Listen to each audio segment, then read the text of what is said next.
멕시코는 마약의 제국이라고 하는 불명예를 떠안게 된 걸까요? 그 인연을 좀 들여다보도록 하겠습니다. 시간을 거슬러 19세기 후반에 멕시코의 시날로아라는 서쪽에 있는 지역에 태평양을 건너서 중국인들이 이주하게 되는데요.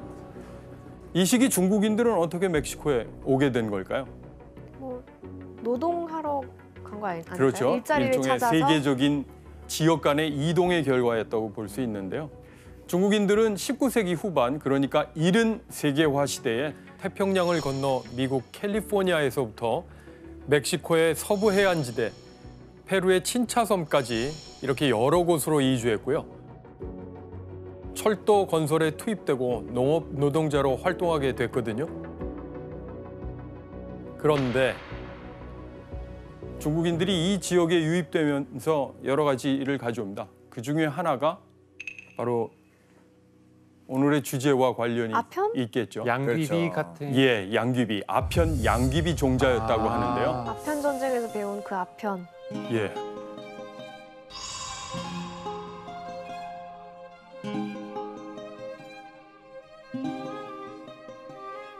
오늘날 멕시코 마약의 역사는 중국인들이 가져온 아편 양귀비 종자에서 시작됐다고 할 수 있습니다.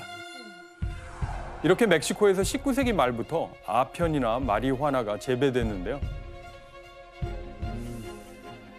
그러면서 이런 노래 가사까지 나올 정도였다고 합니다. 크리스티안 씨, 네. 네, 라쿠칼라차 노래 잘 알고 계시죠? 그럼요. 예. 혹시 앞부분만 살짝 너무 잘 들려주실래요? La cucaracha ya no puede caminar porque no tiene, porque le falta marihuana que fumar. 예. 마리화나 예, 가사에 마리화나라는 단어가 들어가 있어요. 마리화나 이제 피우는 거. 라쿠칼라차라고 하는 게 번역을 하면 바퀴벌레라는 예, 바퀴벌레죠. 바퀴벌레가 피울 마리화나가 없어서 걸어갈 수가 없다. 걸을 수가 없다. 이렇게. 와 이거를 어렸을 때 그렇게 신나게 불렀던 거야? 아니, 제가 그러니까 멜로디는 되게 익숙한데 가사를 처음 들었어요.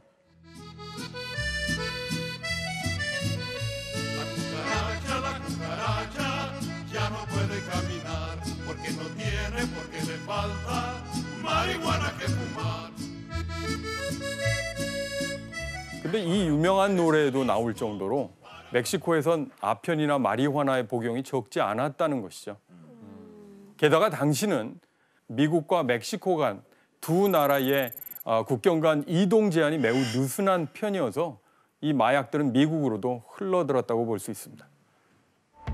멕시코의 서북부 지역이랄까요? 또는 중북부 지역이 굉장히 중요한 지역으로서 1970년대 초부터 생아편, 마리화나를 재배해서 판매하는 그런 핵심적인 지역이라고 볼 수 있습니다. 그러면서 본격적으로 국제적인 마약 밀거래업자가 된 것입니다. 처음에 그 체계는 매우 단순한 편이었다고 알려져 있습니다. 이를 판매하고 운송하는 구역을 가리켜 플라사라고 불렀는데요. 영어식으로는 플라자라고 할 수 있죠. 플라사. 당시 플라사의 규모는 작은 마을이나 도시 정도였다고 합니다. 그러다가 국경 도시 티후아나가 마약의 유입 경로로 자리 잡게 되고 멕시코에서 미국으로 유입되는 마리화나의 양은 1970년대 초만 하더라도 더 이상 두고 보기 어려운 수준에 이르렀다고 합니다. 하늘아 씨, 당시에 그 미국 사람들이 저 그 마리화나를 얼마나 피운 거예요? 전체 마리화나 소비량의 50%에서 60%가 멕시코산이었고 마리화나를 그 사용하는 사람이 숫자는 150만 명을 넘었대요. 150만 명? 예, 엄청 많이 배웠죠. 많이 했네요. 예. 이 시기 마리화나가 미국에서 사회적 문제로 떠오른 데는 당시 젊은이들 사이에 크게 유행했던 문화가 큰 영향을 미쳤습니다. 뭐였을까요? 사진으로 확인해 볼까요? 아, 히피 문화인가요? 히피네, 히피. 네, 사진 보니까 바로 히피라는 단어가 떠오르시는 모양인데요.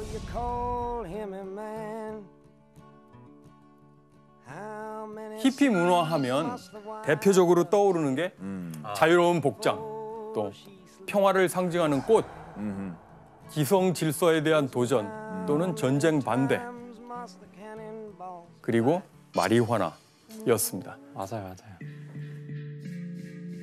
당시 젊은이들은 너도나도 마리화나를 많이 복용을 했는데요. 그런데 당시에 마리화나뿐 아니라 다른 마약 복용도 이제 점점 심각해지고 있었는데요. 그리고 그 문제는 당시 미국이 여전히 치르고 있었던 역사적인 전쟁, 베트남 전쟁과도 연관이 있습니다.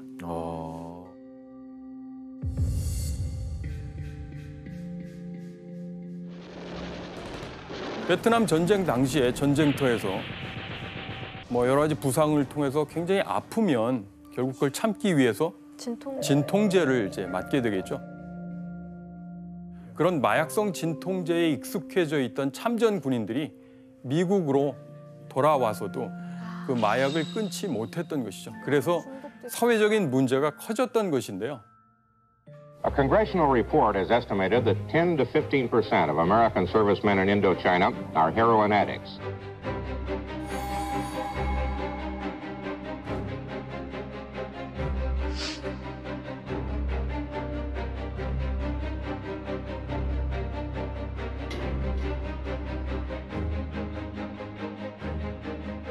이런 모습을 매우 불편해하면서 문제를 해결해야 되겠다고 나선 인물이 있었습니다.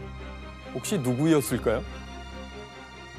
바로 미국의 리차드 닉슨 대통령이었습니다. 대통령이네. 대통령. 닉슨 대통령은 1971년 6월에 미국 역사상 최초로 마약과의 전쟁을 선포하면서 대대적인 마약 소탕 작전을 펼쳤습니다. America's public enemy number one in the United States is drug abuse. In order to fight and defeat this enemy, it is necessary to wage a new all-out offensive.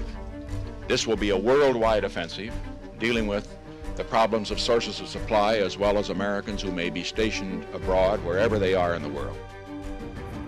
결국 닉슨은 1969년에 미국 멕시코 국경을 사실상 봉쇄하고 또 멕시코인들의 이주를 제한하는 이른바 차단 정책을 실시하기도 했고요.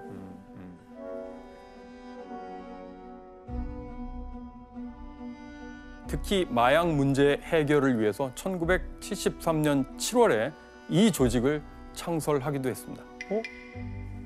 바로 DEA라고 하는 DEA. 마약 단속반.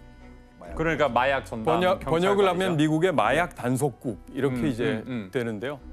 따로 생길 정도로. 예. 미국에서는 이 DEA가 엄청 잘 알려진 조직이에요? 그렇죠. 뭐 드라마 미드를 보면 항상 I talk to the DEA and this 그 항상 저런 그런 약자도 나오고.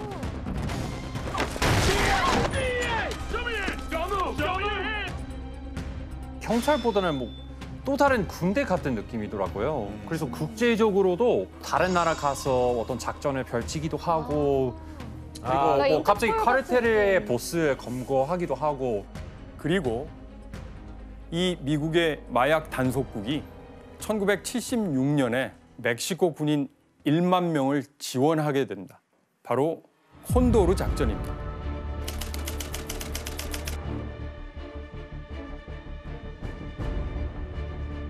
콘도르 작전을 통해서 미국의 DEA는 멕시코의 블랙호크 헬리콥터를 제공한다든가 해서 마리화나 초목에 제초제를 뿌리는 방식을 취한 것이었습니다.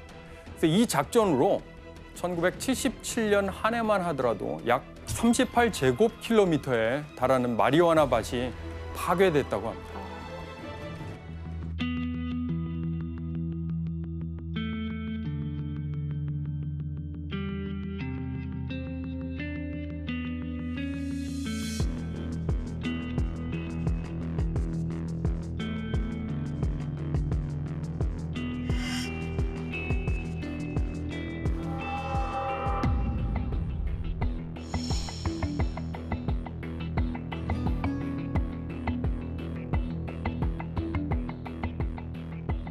이 시사 주간지 기사 내용에 코카인은 미국을 대표하는 마약이다. All American Drug. 미국을 대표하는 마약이 강한 눈보라처럼 몰아친다.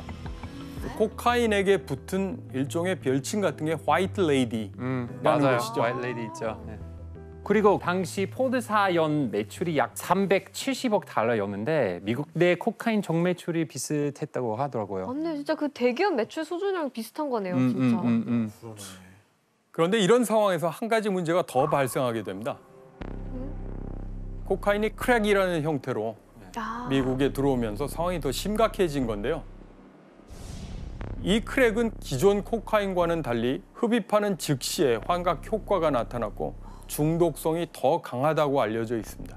또 가격이 좀 더 저렴했기 때문에 부유한 이들이 아니어도 구입이 가능했다고 합니다.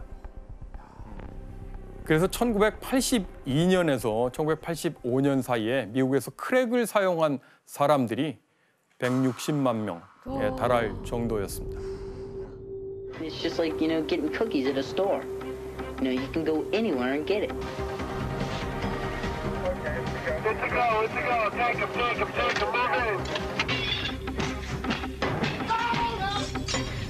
Get on the ground, here we go. Each one of those is what?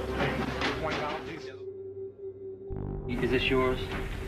It's everybody's. What do you mean it's everybody's? I have been trying to stop, okay? I've slowed down a lot. But it's not just something I can just stop and do right then and there, I'm sorry. I'm not like everybody else. I just can't go and stop.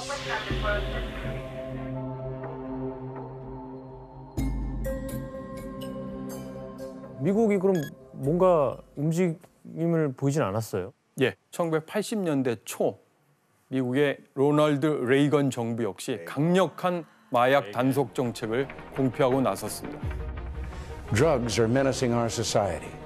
37 federal agencies are working together in a vigorous national effort. And by next year, our spending for drug law enforcement will have more than tripled from its 1981 levels. 레이건 정부가 추진한 마약 정책의 특징은 군사화와 공급 축소였습니다. 한마디로 마약 생산지에서 군대를 동원해서 아예 마약 재배 단계부터 싹을 자르는, 즉 원천 봉쇄하려는 방식이었습니다.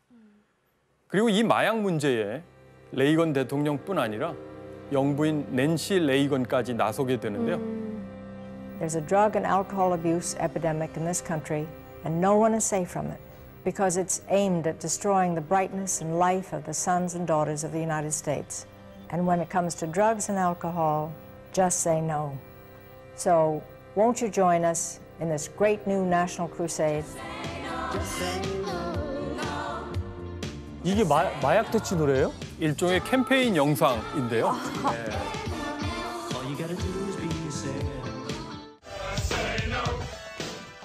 그 유명한 스포츠 스타인 것 같은데요?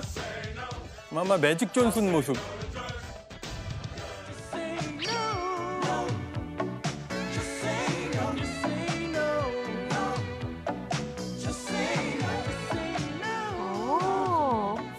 낸시 레이건은 그냥 아니라고 하세요 캠페인을 시작했는데 당연히 이 캠페인은 마약 사용의 위험성을 강조하는 데 목적이 있었습니다.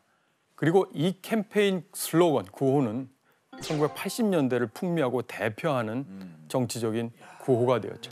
이렇게 레이건 정부는 마약 문제에 대해 강경책을 또 구사하기 시작했고요. 특히 마이애미 쪽으로 오는 밀매 통로를 완전히 차단해버렸습니다.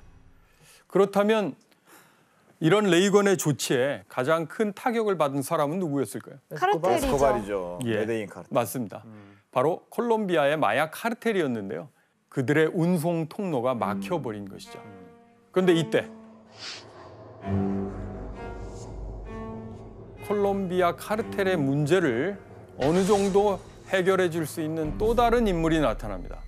그리고 그는 콜롬비아 마약 카르텔의 위기를 해결하는 동시에 멕시코 마약 카르텔의 역사를 바꿔놓는데요. 그 주인공은 바로 누굴까요? 미겔 앙헬 펠릭스 가야르도라는 인물입니다. 이것도 머그샷이네요. 펠릭스는 멕시코의 마약 카르텔을 설명할 때 보스 중에 보스. El jefe de jefes. 예, 바로 두목 중에 두목, 우두머리 중에 우두머리를 얘기하는 거고요. 멕시코 마약 카르텔의 초석을 다진 사람인 거네요. 맞습니다.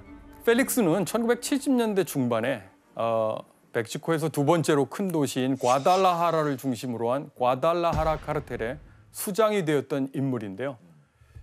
그의 전직이 무엇이었을까요? 뭐였을 것 같아요? 설마 막 뭐 마약 단속반 출신 아니죠? 아니야. 정답. 지원 씨. 문제 아니지? 예, 퀴즈까지는 아닌데요. 그래도 손을 드셨으니까. 순간 문제인 줄 알았어. 경찰인가? 경찰인가? 정답입니다. 와. 그의 전직은 바로 멕시코의 연방 사법경찰이었습니다. 야. 경찰이 어쩌다가 경찰 출신이 범죄 조직을 말하자면 창설했다 또는 강화했다 뭐 이런 상황이 펼쳐진 거죠. 정확히 무슨 일을 했는데 이렇게 거물이 된 거예요? 이 펠릭스 가야르도의 등장 이전까지 멕시코 마약 사업에서 코카인은 두드러지지 않았습니다. 없었어요. 멕시코에 코카인. 그냥 마리화나. 예, 마리화나. 아편과 마리화나. 하지만 펠릭스는 미국의 마약 수요와 또 콜롬비아의 상황 변화에 굉장히 주목을 하게 됩니다. 첫 번째는 미국인들이 찾는 마약이 마리화나나 헤로인에서 코카인으로 바뀌고 있었다는 점.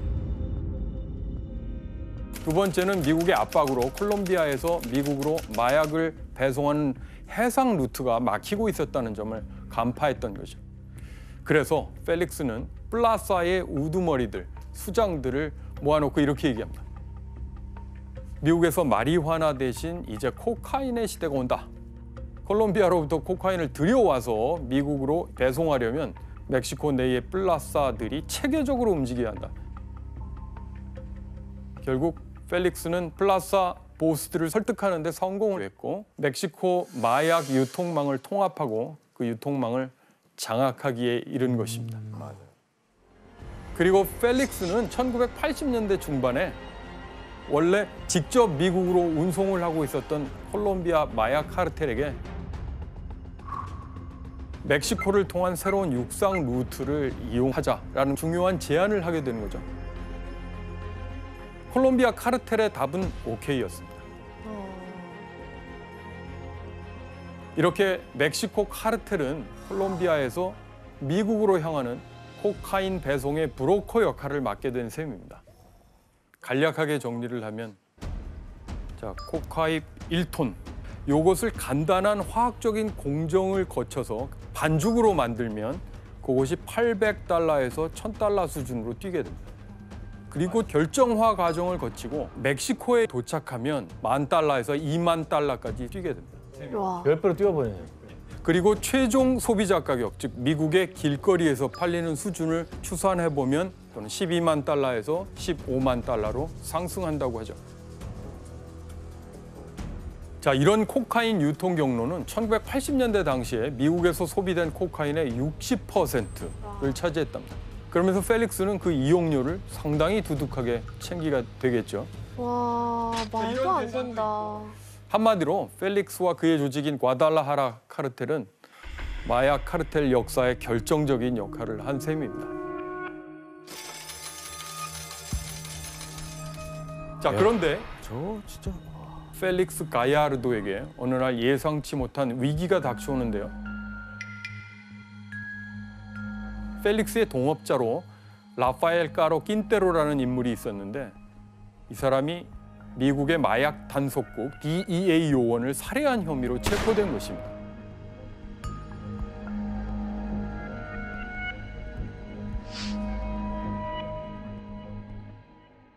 자, 이 사건은 이 낀테로라는 사람이 소유한 1000헥타르 규모의 마리화나 농장을 멕시코 당국이 급습해서 불태워버린 사건에서 시작됐습니다. 당시 불태워버린 마리화나의 양은 약 1만 톤으로 추정이 되는데 1억 6천만 달러 상당으로 알려져 있습니다. 화가 솟구친 킨테로는 당시 위장 잠복 중이던 DEA 요원 엔리케 키키 카마레나를 납치했고 고문 끝에 잔인하게 살해했습니다.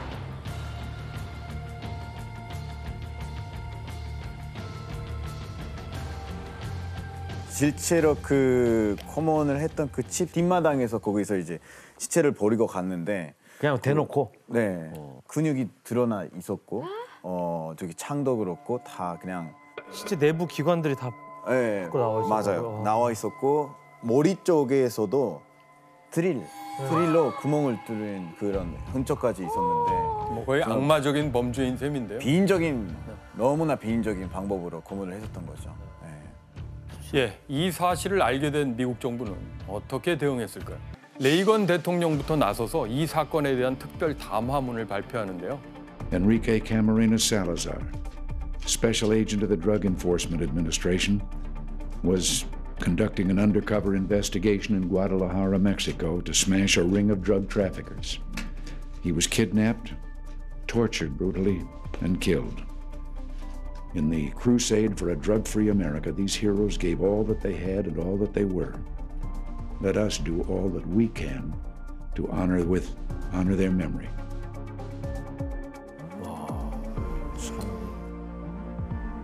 아까 그 영부인과 함께 찍었던 Just Say No 영상과는 톤도 다르고 그럼요.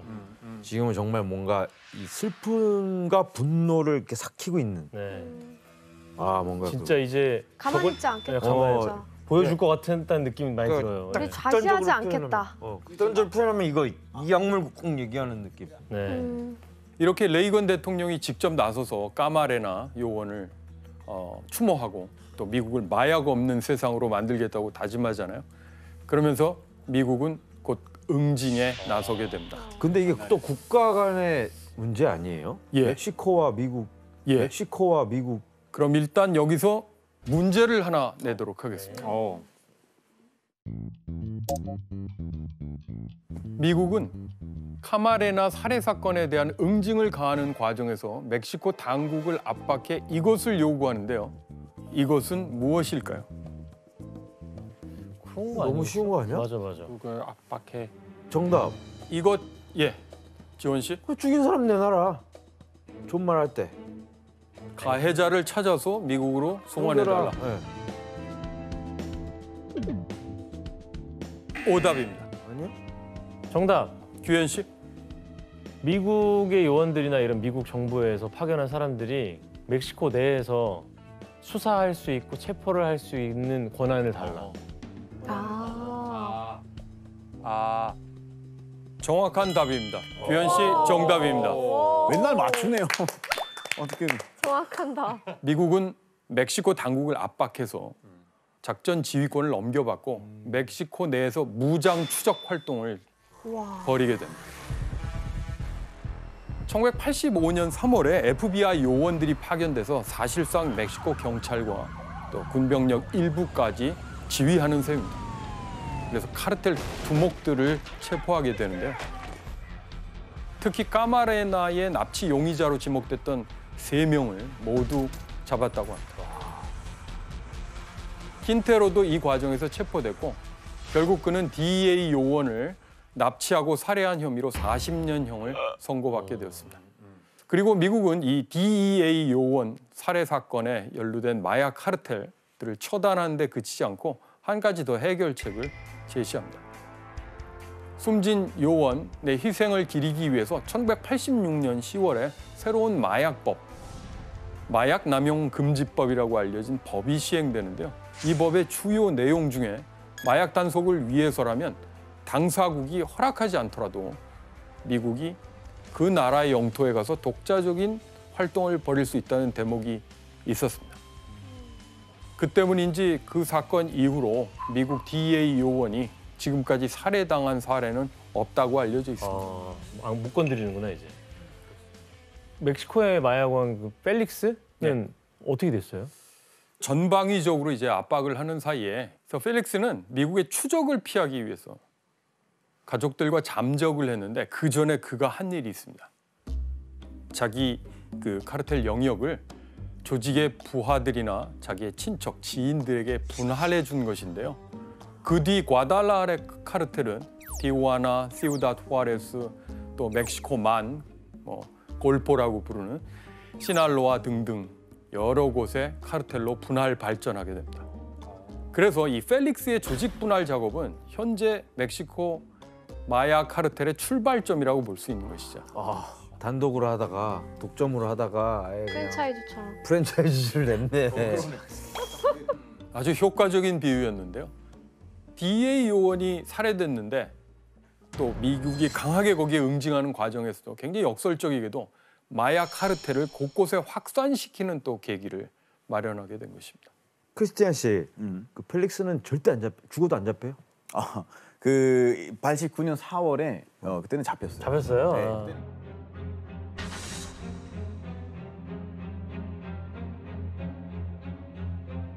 드디어 잡혔는데 그때는 이제 징역 40년 받았었어요. 한 28년 정도 됐었을 때 다시 그 재심이 진행이 돼서 37년 추가됐다고요? 네, 징역이. 네. 그러면 총 77년형이에요? 그렇죠, 그렇죠. 못 나가죠, 그냥. 재심은 누가 신청? 본인이. 네. 본인이 신청했다가 왜 그걸 신청해가지고 37년이요? 셀프. 셀프로. 셀프요, 셀프. 거기가 편안했나 봐요. 콜롬비아와는 달리 멕시코의 마약 카르텔들은 단일한 조직이라기보다는 여러 지역에 뿌리를 둔 느슨한 연합이라고 할까요? 거기에 이제 훨씬 가까웠던 거죠.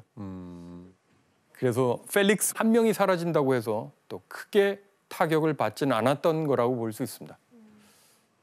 펠릭스의 카르텔 분할 과정에서 그야말로 역대급 마약 카르텔과 그 수장이 탄생하게 되는데요. 지금 꽤 오랜 기간 미국 수사기관의 지명수배 1순위이기도 했던 그 인물은 도대체 누구일까요? 또 뭐야? 또 누구야?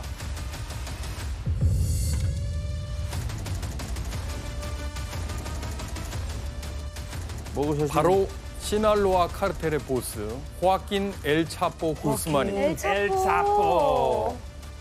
시날로아는 멕시코 마약 카르텔의 요람과 같은 곳입니다.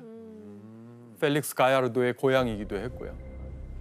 여기 이제 시날로아 그 아주 오랫동안 그 마약 생산 또 배송의 요람이라고 볼 수 있고요. 카르텔의 요람이라고 볼 수 있습니다.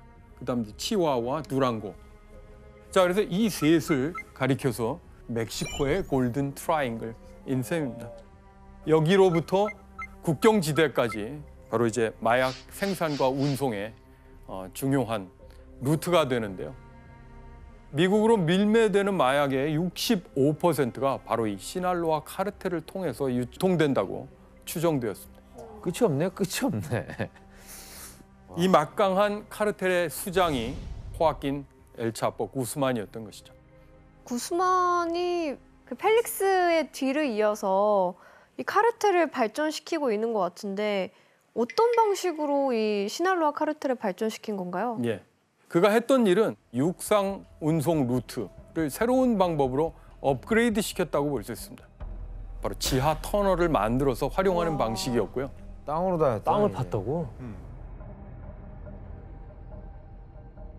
이런 식으로 지하 터널을 만들어서 이전보다 많은 양을 빠른 시간 내에 유통시킬 수 있었는데요.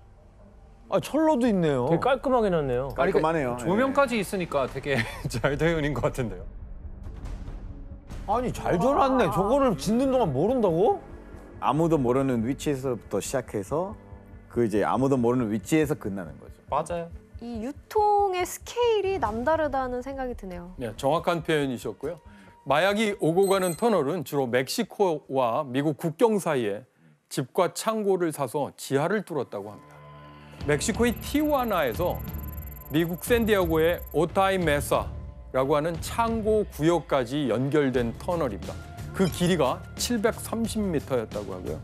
이렇게 구스만이 뚫어놓은 터널들은 최근까지도 곳곳에서 발견되고 있다고 합니다. 그러면 그렇게 해서 이송을 해서 이제 미국에 도착한 마약들은 뭐 또 그럼 그걸 유통해 줄 수 있는 사람이 또 있을 거 아니에요? 예. 현재로 보면 멕시코 마약 카르텔들은 밀수 업무를 담당하는 전문 인력들을 육성하면서 미리 확보하고 미국 내의 유통을 담당시키기 위해서 큰 도시, 예를 들어 로스앤젤레스, 댈러스, 시카고, 애틀란타 등의 거점을 두고 직접 유통을 해서 결국 수익을 높이는 방식이죠. 예, 그러고 있다고 합니다. 그런데 이렇게 구스만이 은밀하게 자신의 마약 제국을 넓혀가면서 엄청난 부를 쌓고 있는 와중에 마약 카르텔의 존재를 멕시코 국민들에게 확연히 드러낸 충격적인 사건이 하나 벌어집니다.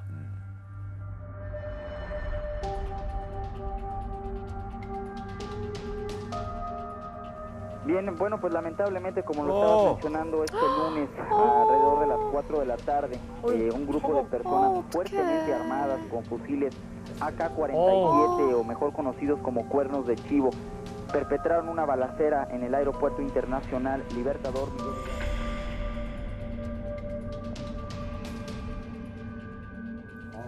아, 미쳤네. 사건의 내막은 이렇습니다. 구스만이 시날로아 카르텔의 그 두목이었다고 말씀드렸는데 그 시날로아 카르텔과 경쟁 관계에 있던 티후아나 카르텔 쪽 사람들이 구스만이 과달라하라 공항에 도착했을 때 거기에서 이제 비행기에 탑승할 거라고 하는 정보를 입수하게 돼요.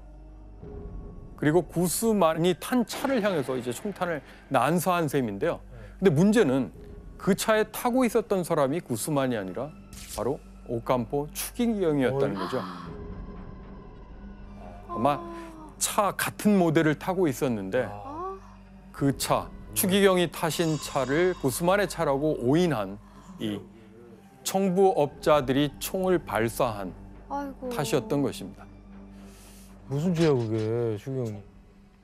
멕시코 마약 카르텔의 세력 다툼에 추기경이 희생되고 만 것인데요. 이 비극적인 사고로 멕시코 사회는 큰 충격에 휩싸였습니다. A fin de que purificado de toda culpa, lo hagas sentar junto a él en la mesa de tu reino. Por nuestro Señor Jesucristo, tu Hijo, que siendo Dios vive y reina.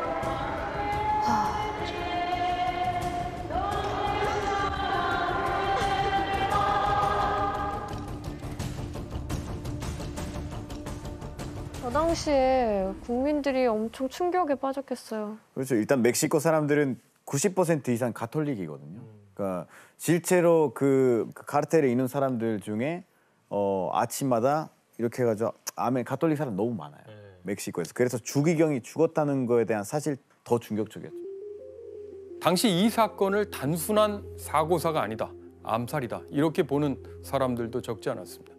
멕시코 정부하고 당시에 마약 카르텔과의 모종의 거래가 있었던 게 아니냐라는 주장이 있었는데요. 숨진 추기경이 멕시코 정부와 마약 카르텔 간의 모종의 거래, 불법 거래를 폭로하려 했다.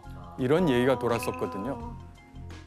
예, 하지만 이 사건의 진실에 대해서 명확하게 밝혀진 바는 없습니다. 그렇지만 이 사건으로 구스만은 수배됐고요.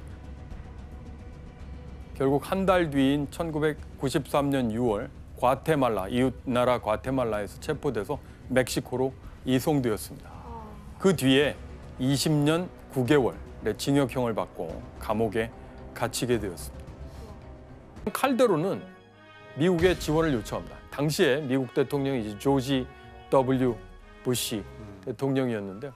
부시 대통령은 2007년 멕시코의 메리다라고 하는 곳에 방문해서 이 칼데론을 만나고 메리다 계획을 발표하게 됩니다.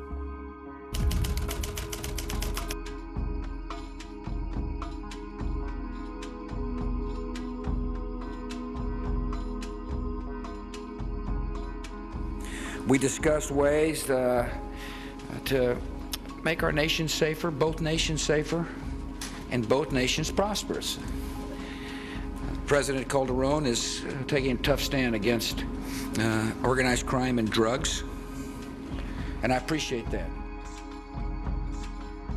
이번에 3년간 14억 달러라는 돈을 어떤 식으로 지원을 한 거예요? 뭐 어떤 식으로 입금했겠죠. 에이, 가만히 있어 보세요. 이게 돈이 아니라 다른 걸로 할 수도 있잖아요. 맞아요. 다른 걸 할 수도 있죠. 네네. 근데 미국이 준 14억은 주로 마약 단속 프로그램에 대한 지원이었어요.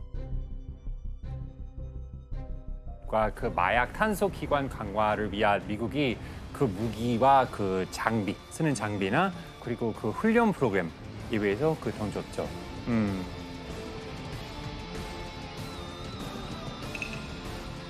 칼데론의 첫 번째 조치는 마약 문제 해결을 위해서 군대를 동원한 겁니다. 군인들이 그러니까 길거리 순찰을 일상화하는 것인데요. 2010년까지 전체 군대의 4분의 1, 거의 4만 5천 명이 곳곳에 마약 카르텔과의 전투에 투입됐을 정도입니다.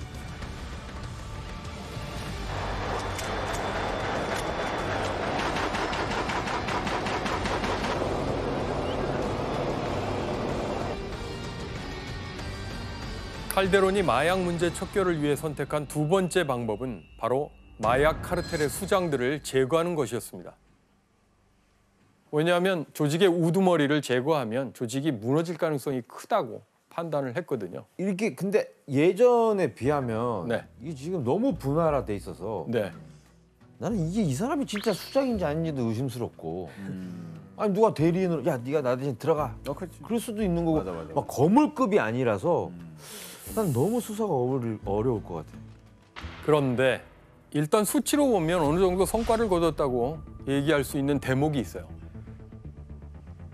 마약과의 전쟁을 선포한 이후에 5년 넘게 코카인을 한 110톤 정도 압수했습니다. 그리고 총기류도 뭐 거의 10만 건 이상, 그다음에 뭐 비행기도 500대 이상, 또 상당한 현금이 압류됐다고.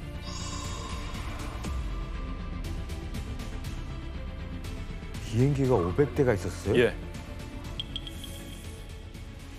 또 2010년까지 한 4년 동안인데 뭐 조직원들이 거의 380명 정도 범죄인 인도 조약에 따라 미국으로 넘겨졌다고 합니다. 어느 정도 성과가 있으면 뭐 멕시코 정부가 이제 승리한 거네요. 거의 뭐 이제 마약과의 전쟁에서.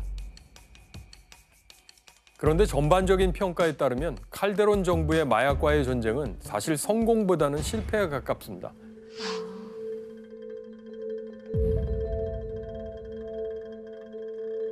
자, 칼데론이 이렇게 우두머리들을 제거하자 그 자리를 차지하기 위한 내부 경쟁이랄까 이게 훨씬 더 이제 격화됐고 카르텔과 카르텔 사이의 경쟁도 치열해졌죠.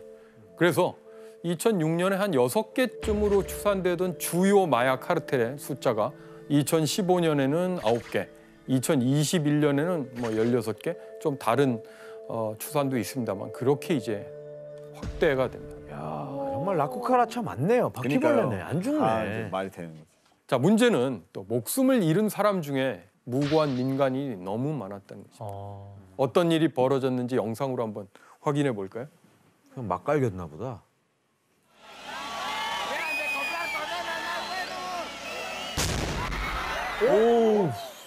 오, 술탄 2개를 던져버렸다고?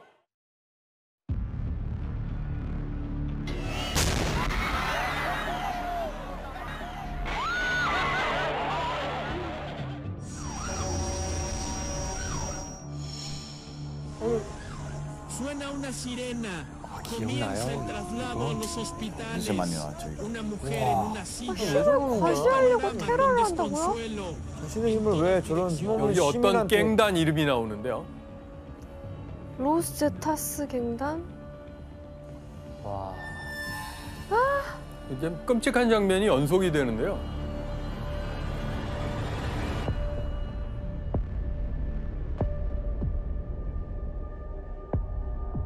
경쟁 중인 마약 카르텔 대원이라 할까? 거길 굉장히 강력하게 말하자면 이제 다툼을 벌이는 거고요.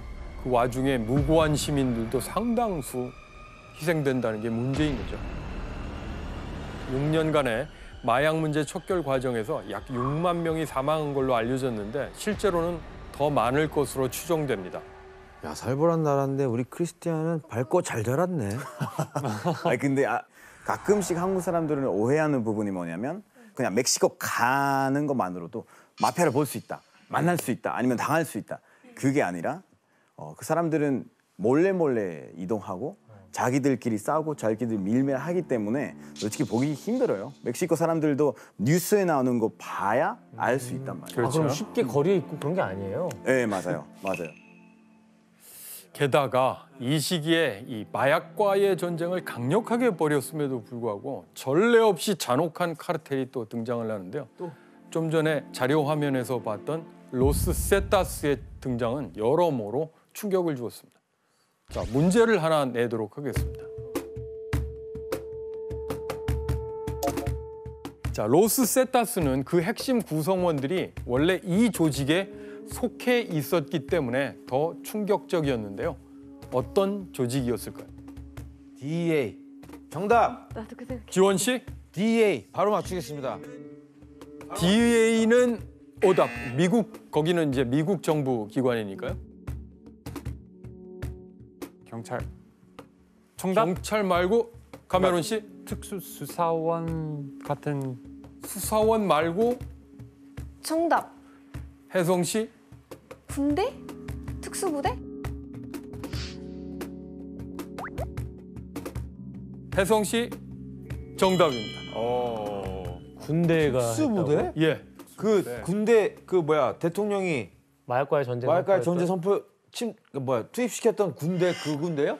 예. 아 그러니까 그 특수부대에서 경력을 쌓고 카르텔로 가는 거예요? 정확합니다. 와. 멕시코 대단하다. 특수부대원인이 어땠겠어요? 전투 기술이나 역량이라고 하는 것은 예전과 거 다르게 아니에요. 상당히 높은 수준이었을 거고 그 자체로서 엄청난 두려움의 대상이 된 것인데요. 그리고 또 로스 세타스는 일종의 구인 플래카드까지 내걸기도 했다는데요. 어떤 내용인지 한 사진으로 볼까요? 구인 플래카드? 크리스티안 씨? 해석해 드릴게요. 전화번호 이거는 있어. 어떤 거냐면 여기는 이제 로세타스 모집하고 있습니다. 당신을 원한다. 군인, 엑스 군인 다 가능. 네. 와. 월급도 좋고 음식도 주고 가족도 돌봐준다. 돌봐준다. 맞아요. 말도 안 되잖아요. 자, 이렇게 결과적으로는 그 2006년에서 2012년에 멕시코에서 벌어진 대대적인 마약과의 전쟁이 결코 성공을 했다고 보기 어렵습니다. 완전 실패인데요.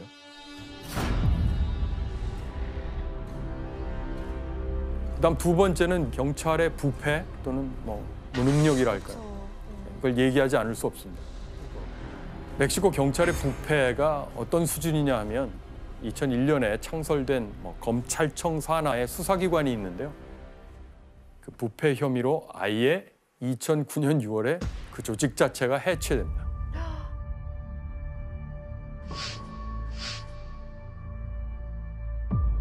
(2010년 8월에는) 연방 경찰 34,500명 중에서 10%에 해당하는 3,200명이 부패 혐의로 해고됐고 또 다른 465명의 경찰이 임무 수행 소홀로 면직됐습니다.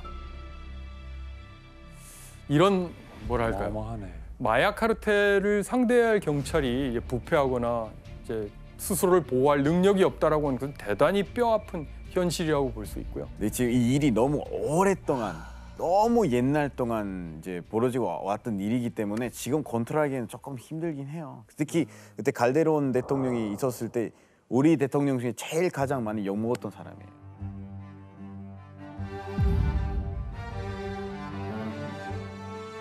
그리고 미국의 이중적인 역할을 지적하지 않을 수 없습니다.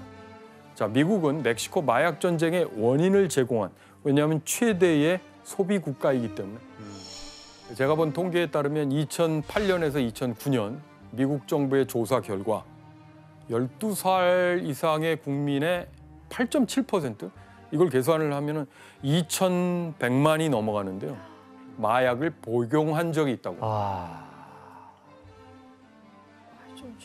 또 하나, 멕시코 마약 카르텔이 준군사화될 때에 그 사용하는 무기들이 도대체 어디에서 많이 올까요? 예, 출처가 주로 미국으로 되어 있습니다. 미국의 이 같은 이중적 역할에 대한 만평을 하나 볼까요?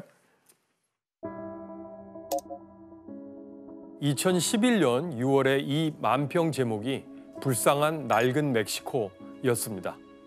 이 만평은 미국이 멕시코로부터 마약을 사들이는 와중에 총기를 수출한다는 것을 보여주고 있고 결국 그래서 멕시코의 폭력 사태에 기여하고 있다는 것을 보여줍니다. 미국인 남자가 있죠. 불쌍한 멕시코. 마약 거래를 그만두지 않는 한 저 모든 폭력은 멈추지 않을 텐데. 이렇게 이제 말하고 있다. 그러니까. 2022년 현재 라틴 아메리카 마약 카르텔은 어떤 상태일까요? 2022년 1월 한 달 동안에만 멕시코에서 마약 카르텔 연관 범죄로 614명이 사망했다고 합니다. 여전히 마약 카르텔들이 득세하고 있는 현실을 보여주는 것인데요. 멕시코가 왜 이런 고통을 겪게 된 걸까?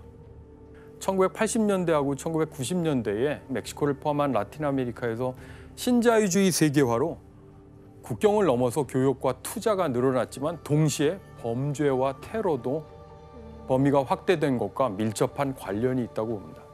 정부의 굉장히 중요한 예산인 경찰이나 치안 예산이 이제 줄고 사설 경호업체 맡기는 그런 상황이라든가 경우에 따라서는 갱 조직이 그런 역할을 맡는 기막힌 사태도 이제 벌어집니다.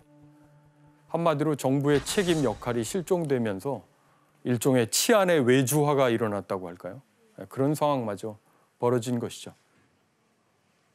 마약의 소비와 배송, 그에 따른 범죄 문제를 돌아보면 불쌍한 멕시코요. 신은 너무 멀리에 그러나 미국과는 너무 가까이 있구나라는 유명한 문구와 함께 그 때문에 멕시코인들이 겪게 된 고통을 떠올리지 않을 수 없습니다.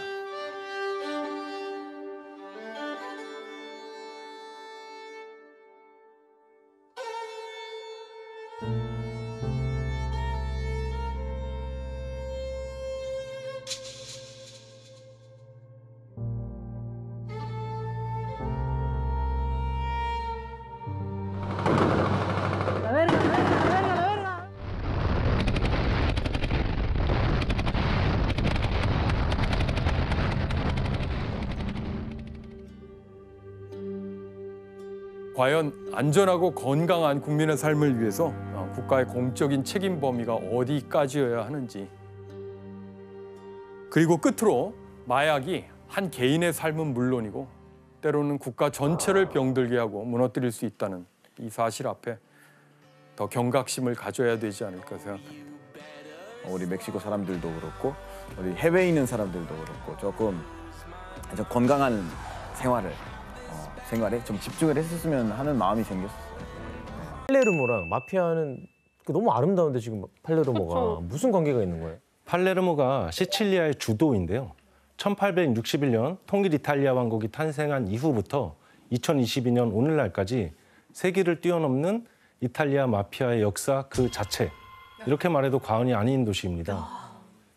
그렇다면 당시 시칠리아는 과연 어떤 상황에 놓여 있었을까요? 잠깐 지도를 보면서 확인을 해볼까요? 네. 자, 시칠리아가 여기죠? 네.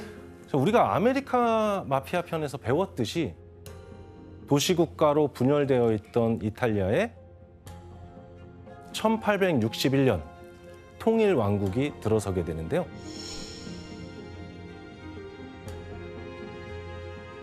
그러면서 시칠리아는 격변기를 겪게 됩니다. 왜냐하면 중앙정부는 밀라노, 피렌체, 베네치아 등이 있는 북부 지역은 빠르게 산업화시켰던 반면에 시칠리아는 마치 점령지처럼 대했거든요.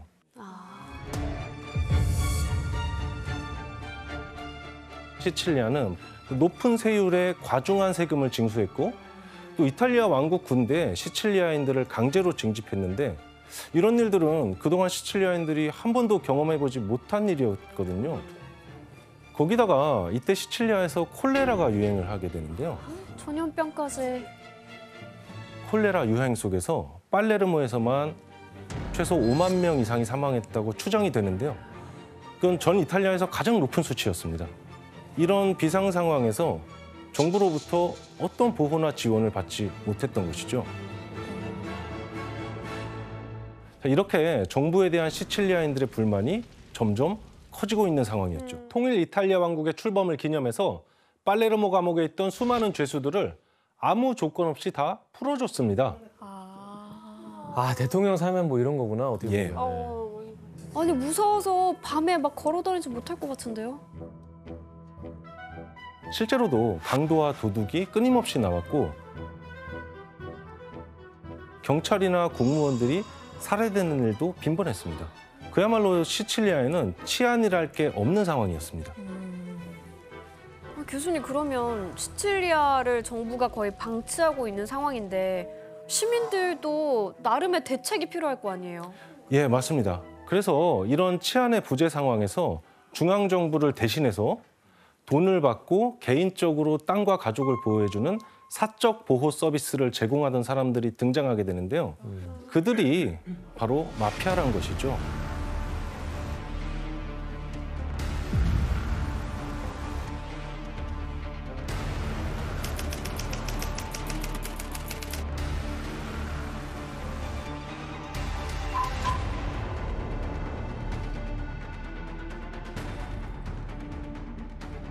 그럼 마피아도 처음에는 뭐 미국의 보안관처럼 치안 유지를 위해 시작을 한 거네요? 예, 비슷한 면이 있습니다.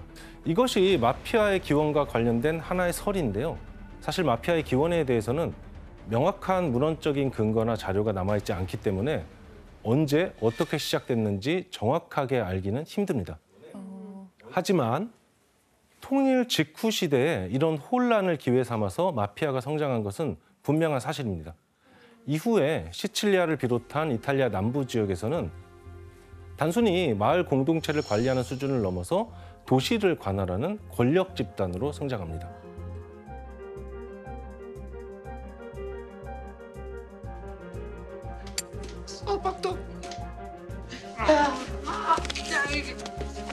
In the name of God and Cecily.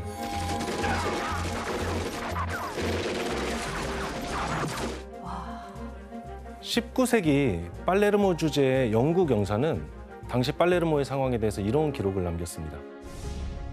비밀 결사들은 막강하다. 마피아, 토착위원회들이 노동자의 수입을 나눠 가지고 범죄자들을 자신들의 보호 아래 은닉하고 있다.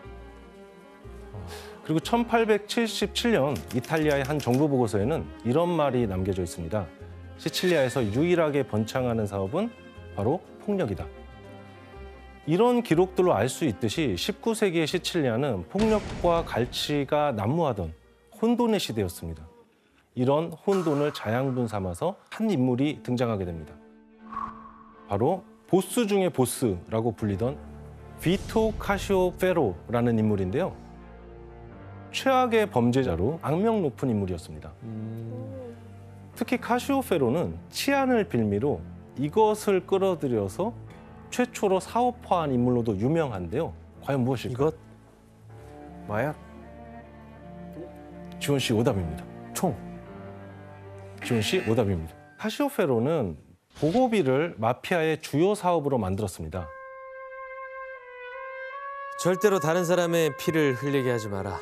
대신 다른 사람들을 보호해 주어라. 그 대가로 약간의 사례비를 받는 것이다. 사례비는 부담이 될 정도가 되어서는 안 된다. 다른 이들의 사업이 번창하도록 도와줘라. 그러면 그는 행복해할 것이며 기꺼이 얼마 안 되는 보호비를 지불하는 쪽을 선택할 것이다. 아니 난 괜찮아. 그러게요. 아니 근데 저게 얼마 안 되는 금액인 게 맞아요? 그래도 냅두면은 안 그러면 뭐 다 와서 깽판 치안이 치고 와 막. 범죄 다 털리고 하는데 어떤 거야 이제 털릴래요? 줄래요? 이 비토 카시오페로는 대단한 신조가 있는 것처럼 얘기하고 있지만 한마디로 얘기하면 보호비를 갈취하겠다는 얘기인 것이죠. 맞아요. 그리고 비토 카시오페로는 평생 20건의 살인, 37건의 갈취, 그리고 53건의 다른 범죄로 고발이 되는데 이 중에서 유죄 판결을 받은 것은 단 한 건도 없었습니다. 대박이다. 이게 제일 어이없다. 기소될 때마다 많은 돈을 이용해서 고속으로 풀려날 수 있었기 때문입니다. 그리고 또 한 가지, 미국과 이탈리아를 오가면서 최초로 미국과 시칠리아 마피아들 사이에 연결 라인을 만들기도 했습니다. 자, 그런데 이런 마피아들의 성장에 제동을 건 한 인물이 등장하게 됩니다. 정부 소속 아닐까? 누군지 아시겠어요? 모르겠어. 전혀 모르겠네. 바로 베니토 무솔리니입니다. 무솔리니. 1922년에 이탈리아 정권을 장악한 무솔리니는 이탈리아 역사상 가장 젊은 수상으로 기록되어 있습니다. 무솔리니는 파시스트의 일당 독재 체제를 구축하고 정치적인 반대자들을 무자비하게 탄압한 인물이기도 한데요. 파시스트가 정확히 뭘? 이건 국가를 어떤 개인의 가치보다 우선시하는 절대적인 가치로 간주하는 것입니다. 그래서 국가에 의한 폭력이나 전쟁이 합리화됩니다. 되게 무섭다. 이런 파시즘을 현실 정치에서 구현했던 정치인이 바로 무솔리니라고 볼 수 있습니다. 실제로 무솔리니가 한 말 중에 우리는 우리와 의견이 다른 사람들과 논쟁하지 않는다. 그들을 말살한다. 이렇게 공공연하게 얘기했던 적이 있습니다. 그래서 무솔리니 어쨌든 그런 역사적인 인물인데 이거 마피아랑은 무슨 상관이죠? 마피아의 적인 거지 어떻게 보면. 그런 건가? 예, 맞습니다. 그 이유는 무솔리니가 시칠리아에 대한 불만이 무척 컸기 때문입니다. 왜죠? 북부 이탈리아인들은 파시즘을 받아들였지만 남부 사람들은 그렇지 않았거든요. 특히 시칠리아 사람들의 중앙정부에 대한 불신은 전통적으로 굉장히 컸잖아요. 그래서 1921년 총선 당시 파시스트 당은 시칠리아에서 단 한 개의 의석도 확보하지 못합니다. 게다가 1925년까지 단 하나의 파시스트 신문도 발행하지 못합니다. 시칠리아에서는 파시즘이 정치, 언론, 어떤 영역에서도 힘을 발휘하지 못하고 있었던 것이죠. 그들은 그 원인이 마피아라고 생각했습니다. 자, 그래서 상황이 심상치 않다고 판단한 무솔리니는 1924년 5월 현지 시찰을 위해서 전격적으로 팔레르모를 방문합니다. 당시 이 시장은 무솔리니 앞에서 이런 말을 했다고 전하는데요. 지원 씨께서 한번 읽어주실까요? 마피아 시장 역할. 그 나와 이렇게 함께 있으면 두려워할 필요가 없습니다. 이 사람 내 친구고 이거 좋은 사람이니까 이 사람 머리카락 하나라도 건들면 안 돼, 알았어? 예, 무솔리니는 마피아 시장의 이런 행동으로 인해서 남부에서 마피아가 얼마나 위세가 대단한지 그 세력과 힘을 단번에 실감하게 되는 것이죠. 보게 됐구나. 이제 무솔리니에게 마피아는 반드시 척결해야만 하는 대상이 됩니다. 와, 마피아와의 전쟁이 시작되나요? 그렇습니다. 그리고 마피아를 그야말로 쓸어버려야겠다라고 생각했던 무솔리니는 강력한 군사적 힘으로 마피아를 제압하기 시작합니다.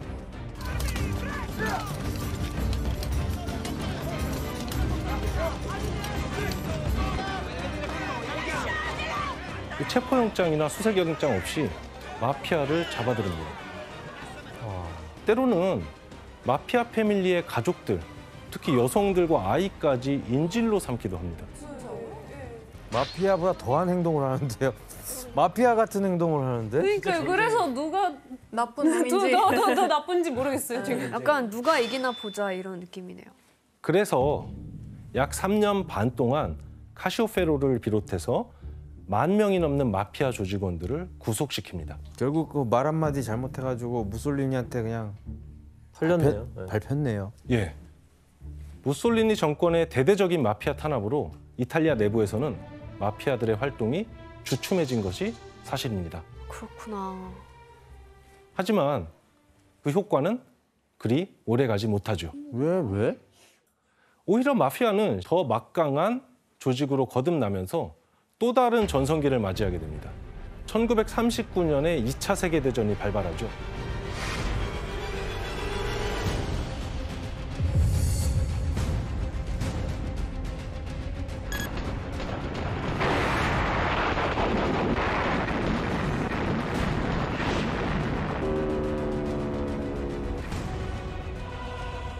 (1943년) 여름 연합군은 미국과 영국군으로 구성된 점령지 정부를 시칠리아에 구성하고 시칠리아를 완전히 장악합니다.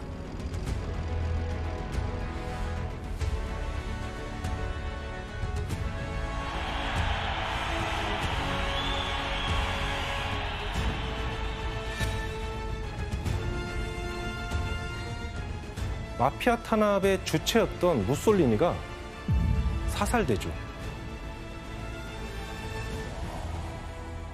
그리고 연합군의 점령지 정부는 시칠리아에서 처음부터 새로운 질서를 세워야만 했습니다. 그렇죠. 그런데 연합군 점령지 정부가 새로운 질서를 세우는데 선택된 파트너는 누구였을까요? 마피아죠. 예, 바로 마피아였습니다. 파시스트 정권을 몰아내는 게 목표였던 연합군 정부에게 파시스트에 대한 적개심이 굉장히 컸던 마피아는 최선의 선택이었습니다. 그러면 그 무솔리니 정권에게 탄압받던 마피아가 다시 부활을 하는 건가요? 예, 맞습니다. 연합군이 2차 세계대전 당시 마피아와 광범위하게 협력을 했고 전후에 그들을 복권시킵니다. 그래서 와해 직전까지 갔던 마피아 세력이 시칠리아에 다시 뿌리를 내릴 수 있게 만들었던 것은 분명한 사실입니다. 와.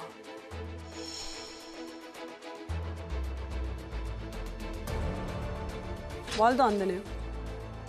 장황한 그림이다. 그리고 왕국이었던 이탈리아는 민주공화국으로 탈바꿈하게 되는데요. 이탈리아의 제1공화국이 들어서게 됩니다.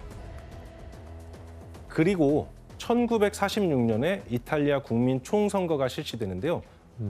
당시 선거 결과를 보면 기독교 민주당이 35.21%의 득표를 올리면서 제1당이 되죠. 네. 공산당이 18.93%, 사회당 역시 20.68%의 득표를 올리게 됩니다. 기독교 민주당이 1위를 차지하긴 했지만 좌파인 공산당과 사회당의 득표를 합하면 우파인 기독교 민주당보다 훨씬 높은 상황이었죠. 그래서 기독교 민주당도 긴장을 놓을 수가 없었습니다.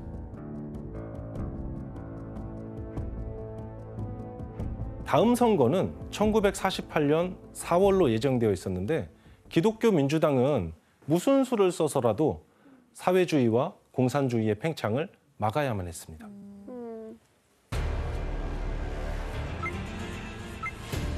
자, 그렇다면 시칠리아에서 기독교 민주당은 사회주의와 공산주의 세력의 저지를 위해서 누구와 손을 잡았을까요? 마피아? 기독교 민주당의 선택은 바로 마피아였습니다. 이 시기 마피아는 시칠리아에서 막강한 영향력을 행사하고 있었고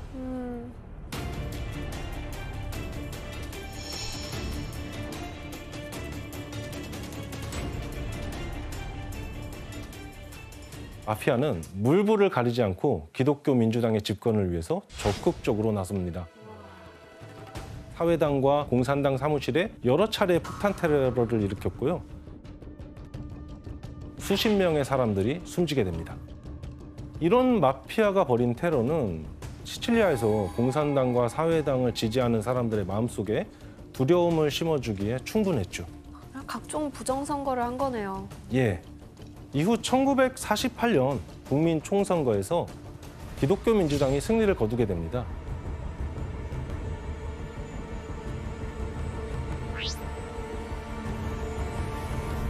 그리고 이 승리에 일조했던 마피아는 기독교 민주당과의 유착 관계를 더욱 강화했고 정치권과의 단단한 커넥션을 구축하게 됩니다.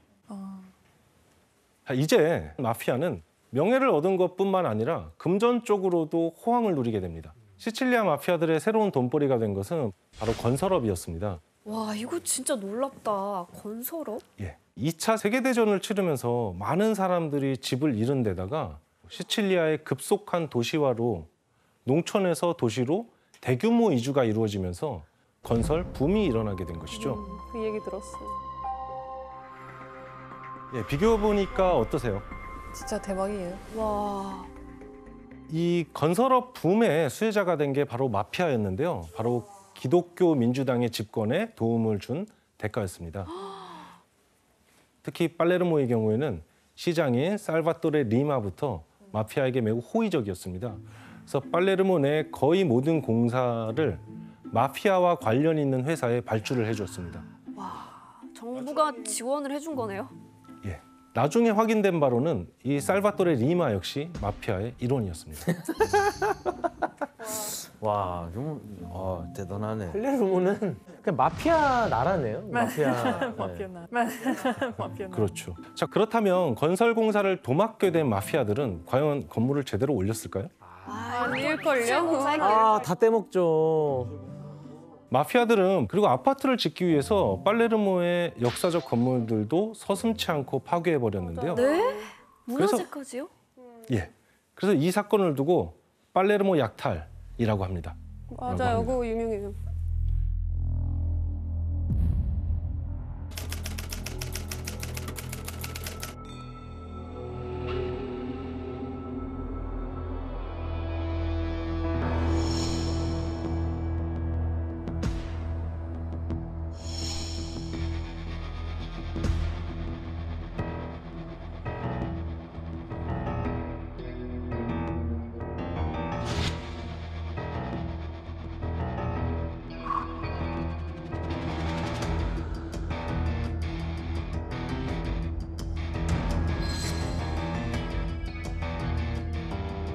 아유 왜 그래 진짜.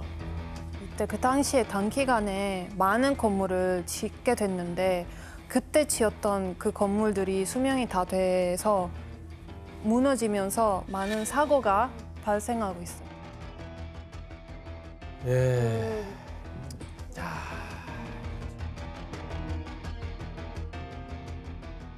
결국 시칠리아 지역 개발을 위해 막대한 자금이 투입됐지만 자금의 상당수는 마피아에게 흘러들어가면서 개발이 성과 없이 난항만 겪게 된 것이죠.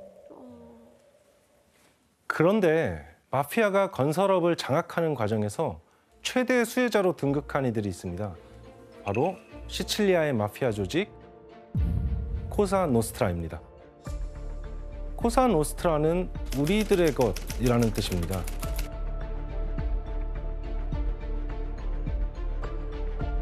그들은 100여 개의 조직들이 소속된 마피아 패밀리들의 연합체인데요. 이야, 대박이다. 코사노스트라가 19세기 중반에 그 처음 탄생한 그 시칠리아의 마피아라는 의미예요. 그래서 그런지 조금 더 오리지널한 그런 느낌이 있어요. 뭔가 그 대부 영화에서 보는 것처럼 전통 있는 마피아 그런 느낌이 있어요. 코사노스트라는 엄격한 규율로도 유명한 마피아 조직인데요. 이 조직을 지탱하는 가장 큰 규율은 오메르타, 그리고 벤데타라고 할 수 있습니다. 오메르타는 침묵의 계율인데 그 누가 됐든 조직의 비밀을 절대 발설해서는 안 된다는 계율입니다. 코사노스트라가 오메르타를 얼마나 중시하는지 보여주는 하나의 사례가 있습니다. 1989년에 벌어진 사건인데요. 22살이었던 코사노스트라의 보스의 아들이 갑자기 숨지는 일이 벌어집니다. 대체 무슨 일이었을까요? 어머니와 누나가 킬러들을 고용해서 설마 아들을 명예살인한 것이죠.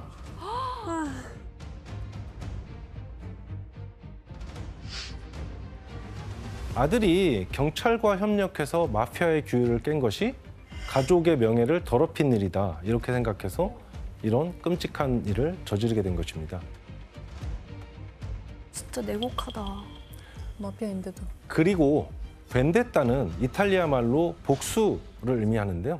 실제로는 가족, 가문, 지역의 명예를 걸고 피해 복수, 즉 원한을 갚는 것을 의미합니다.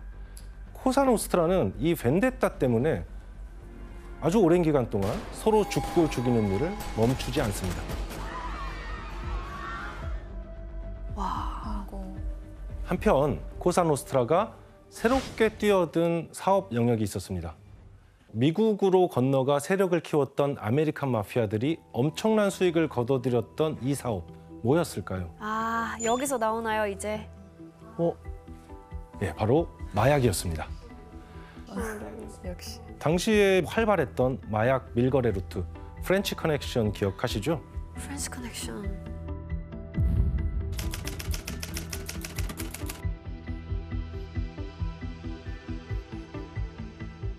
동남아시아와 튀르키예의 양귀비가 프랑스의 마르세유에서 순도 높은 헤로인으로 정제돼서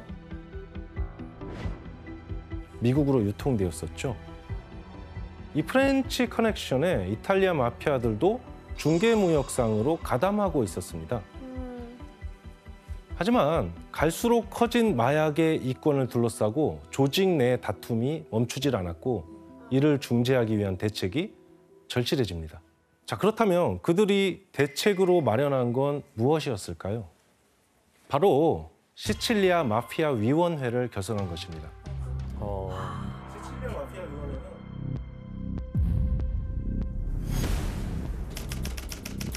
시칠리아 마피아 위원회는 내부 분열을 막기 위한 일종의 조정위원회였습니다.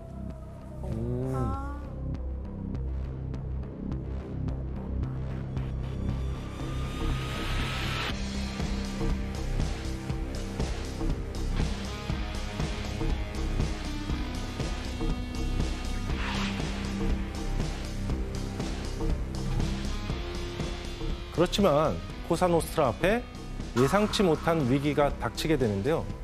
프렌치 커넥션으로 미국 내의 마약 문제가 심각해지자 America's public enemy number one in the United States is drug abuse. In order to fight and defeat this enemy, it is necessary to wage a new all-out offensive.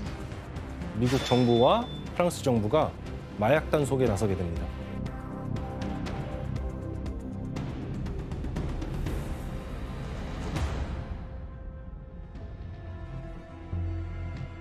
결국 1970년대 초 프렌치 커넥션은 와해됩니다.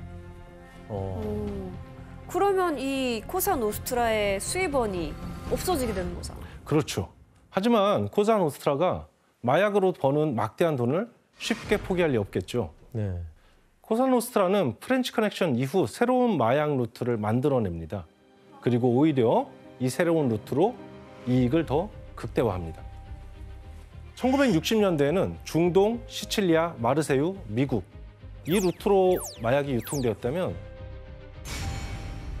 1970년대 초부터는 중동, 시칠리아, 그리고 시칠리아에서 바로 미국 이 루트로 그러니까 중동에서 원료를 받아서 시칠리아에서 직접 헤로인을 제조하고 그걸 바로 미국으로 직수출을 하게 된 것이죠.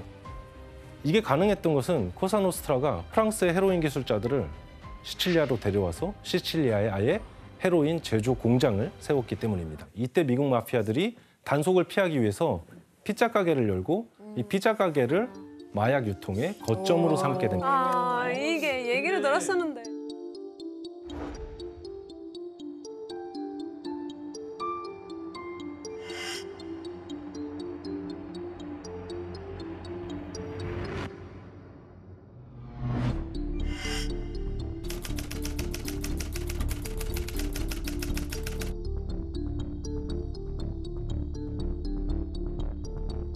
그래서 이것을 피자 커넥션이라고 합니다. 와. 아니 근데 이런 피자 커넥션으로 미국에 유통되는 마약 양이 당시 어느 정도였는지 알고 계세요? 이제 이 피자 커넥션 통해서 1975년부터 1984년까지 16억 5천만 달러의 헤로인을 수입을 하는 걸로 알려져 있는데 그거는 원으로 바꾸면 2조 3천억 원이 돼요. 엄청 어마어마한 그런 금액이죠. 조 단위예요? 네. 이렇게 코사노스트라가 마약으로 천문학적인 돈을 벌다 보니까 마약 비즈니스의 주도권을 두고 코사노스트라 내부에서 역사상 최악의 전쟁이 벌어집니다. 바로 시칠리아 마피아 대전쟁이 시작됩니다.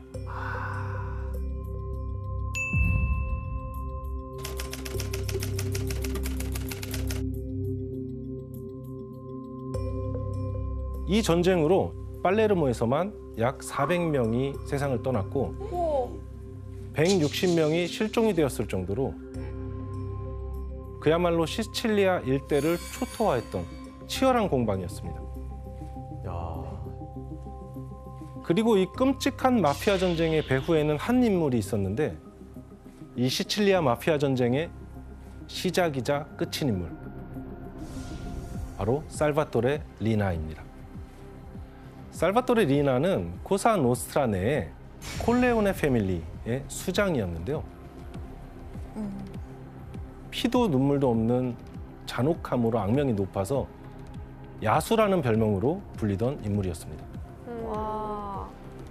그런데 이런 살바토레 리나가 마피아 대전쟁을 일으킨 이유는 무엇이었을까요?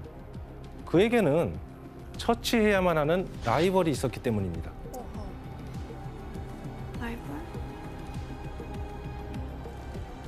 바로 스테파노 본타테와 살바토레 인체릴로입니다. 이 두 사람은 코사노스트라 내에서 가장 세력이 막강했던 팔레르모 패밀리의 핵심 인물이기도 했습니다. 이 두 사람은 당시 살바토레 리나와 함께 시칠리아 마피아 위원회의 공동 의장을 했던 인물들입니다.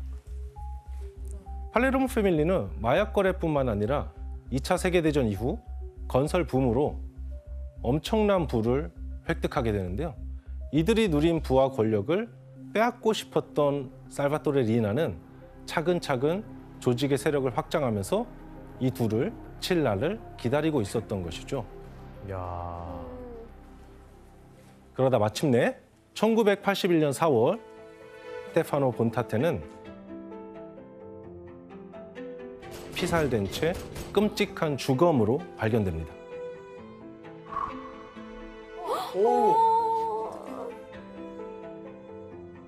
그리고 그로부터 한 달 후 살바토레 인체릴로마저 피살됩니다. 얼굴이 아예 없어졌는데. 너무 허망해 근데 저렇게 죽는 게. 무서워. 시칠리아 마피아의 핵심 인물 2명이 연달아 살해된 것이죠. 살바토레 인제릴로의 집안에서만 21명이 줄줄이 죽임을 당합니다. 그리고 스테파노 본타테의 조직에서는 3년간 120여 명의 조직원이 피살됩니다.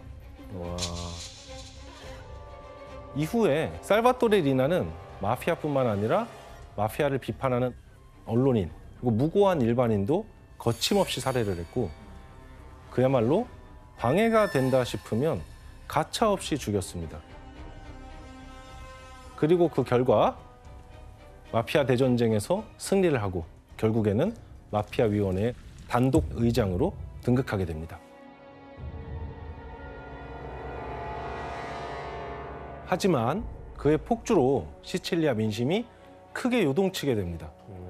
도시 전체를 무법천지로 만들었던 마피아에 대한 분노가 들끓기 시작합니다.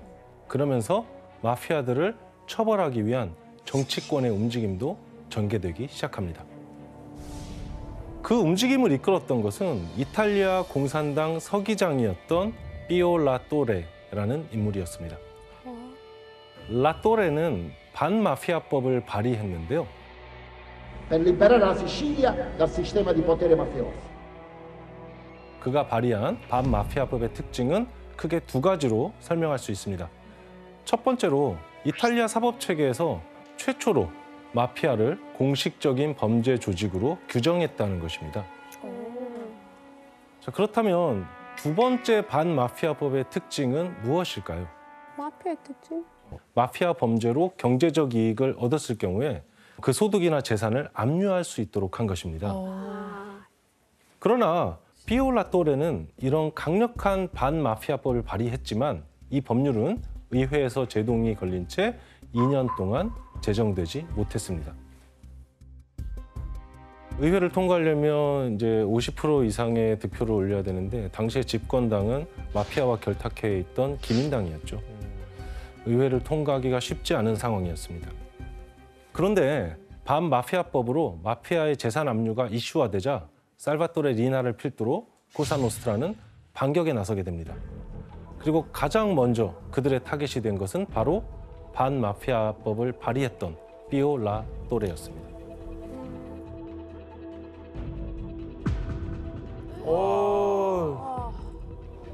아우 저 마피아들 진짜. 1982년 4월에 피오 라또레는 싸늘한 주검으로 발견이 됩니다. 1982년 9월 이탈리아 정부는 반마피아법을 공식적으로 선포하게 됩니다. 이제 막다른 궁지에 내몰린 코사노스트라는 검찰과 경찰의 고위 간부들을 상대로 테러를 지속하고 줄줄이 살해합니다.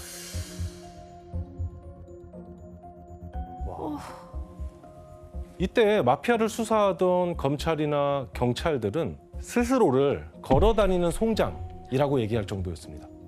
언제 죽을지 모르는. 예, 목숨 내놓고 하는 일이었던 것이죠. 신변의 위협이. 예.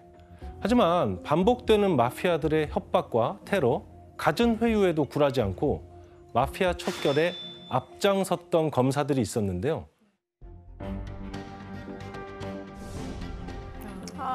조반니. 이탈리아인들의 영웅이죠. 네, 네. 맞아요. 이탈리아 사람이라면 모르는 사람이 없을 만큼 되게 유명한 사람들인데 본인 목숨을 걸고 마피아를 없애려고 노력을 했던 사람들이에요.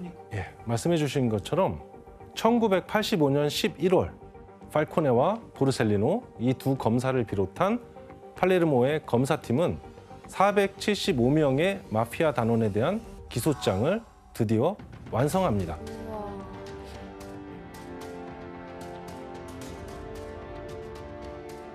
총 8,607페이지의 본문과 4,000여 페이지의 참조란으로 이루어진 서류였습니다. 그런데 이 서류를 완성하기까지는 중요한 한 인물의 협조가 있었습니다. 이 정도면 마피아 조력자가 있겠죠, 내부에. 바로 톰마소 부셰타라는 인물입니다. 부셰타. 부셰타는 최초로 오메르타의 규율을 깨고 경찰에 협조하기로 결정합니다. 대체 그 이유가 무엇이었을까요? 진실은 토마소 부셰타가 살바토레 리나에 대해서 굉장한 적개심을 가지고 있었던 인물이기 때문입니다. 그런 이유도 있었구나. 마피아 전쟁 때 부셰타는 두 아들이 실종됐고 자신의 형, 조카, 그리고 사위 등이 피살되는 경험을 하게 됩니다. 원한을 가질만 하네요. 그리고 그 일을 주도했던 것이 살바토레 리나였죠. 그렇죠. 부셰타는 연이은 가족들의 죽음에 마피아 생활에 환멸을 느끼고 있었고 이런 부셰타를 조반니 팔코네 검사가 검찰 조사에 협조해달라고 설득을 하게 됩니다.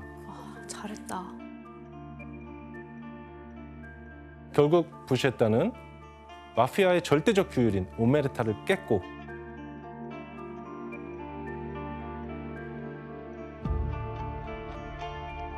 코사노스트라의 실체를 낱낱이 밝히게 됩니다.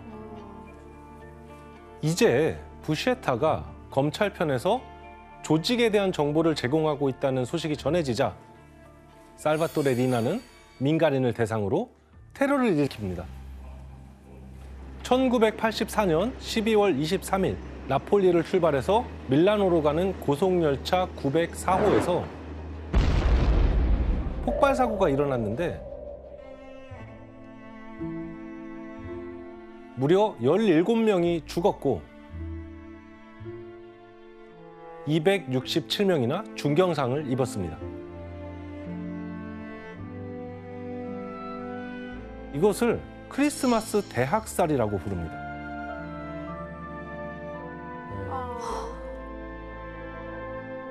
이 테러는 부셰타와 검찰 측에 보내는 리나의 일종의 경고의 메시지였죠.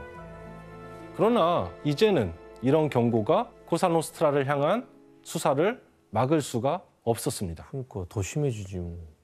그래서 반마피아법을 근거로 드디어 이탈리아에서는 마피아를 처벌하는 역사상 가장 큰 재판이 열리게 됩니다. 이 마피아 재판은 수많은 피고인들에 대해서 장기간 진행한다는 뜻으로 막시 재판으로 불리게 됩니다. 검찰의 끈질긴 수사 끝에 재판정에 서게 된 마피아는 모두 475명에 이르렀고 그리고 이 재판을 진행하는 데 있어서 이탈리아 정부도 적극적으로 나섰습니다. 이 막시 재판을 위해서 팔레르모의 우치아르도네 형무소 옆에 새 재판정 건물을 지었습니다. 진짜 지었구나. 이 재판정 건물은 벙커 형태로 지어졌고요. 강화 콘크리트를 사용해서 로켓 공격에도 끄덕없게 했고 헬기 등을 이용한 공중에서의 접근도 차단할 수 있도록 설계되었습니다. 그러니까 모든 테러에 대비한 거네요. 예, 무장한 마피아가 쳐들어오거나 폭탄으로 벽을 부순 뒤에 법정에 난입해서 보스와 조직원들을 구출하는 일을 막기 위해서였습니다. 법정은 마피아가 벌인 120건의 살인과 마약 밀매, 폭력과 협박에 의한 강요 혐의를 인정을 했고 이 역사적 재판의 결과로 344명의 피고에게 총 2,665년의 징역이 선고되었습니다. 그리고 또 이와는 별개로 죄가 무거웠던 마피아 보스 19명에게는 종신형이 선고되기도 했습니다. 이렇게 해서 1986년 2월부터 1992년까지 진행된 마피아 재판 역사상 가장 큰 규모의 재판은 일단락이 됩니다.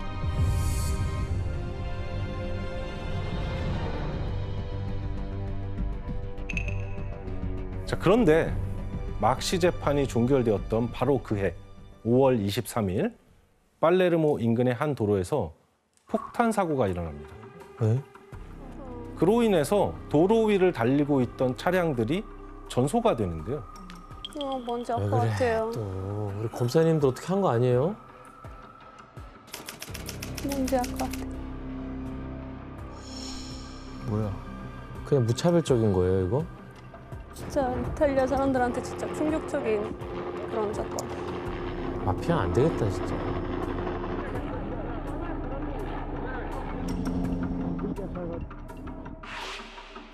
자, 과연 사고를 당한 사람은 누구일까요? 검사님. 그쵸. 제발 아니었으면 좋겠다. 그 차량들 안에 타고 있던 사람은 다름 아닌 팔코네 검사와 그의 아내, 그리고 이 팔코네 검사를 경호하던 경찰들이었습니다. 추가 수사를 막기 위해서 코사노스트라가 벌인 암살이었습니다. Perché celebrando la Pasqua del Signore A nome di tutti coloro che hanno dato la vita per lo Stato. Chiedo innanzitutto che venga fatta giustizia adesso. 운구 행렬이 팔레르모 대성당을 빠져나오자 성당 앞 광장에는 수많은 추모객들이 몰려들었고, 그래서 그들의 죽음을 슬퍼하고 애도했습니다. 소름 났어 진짜.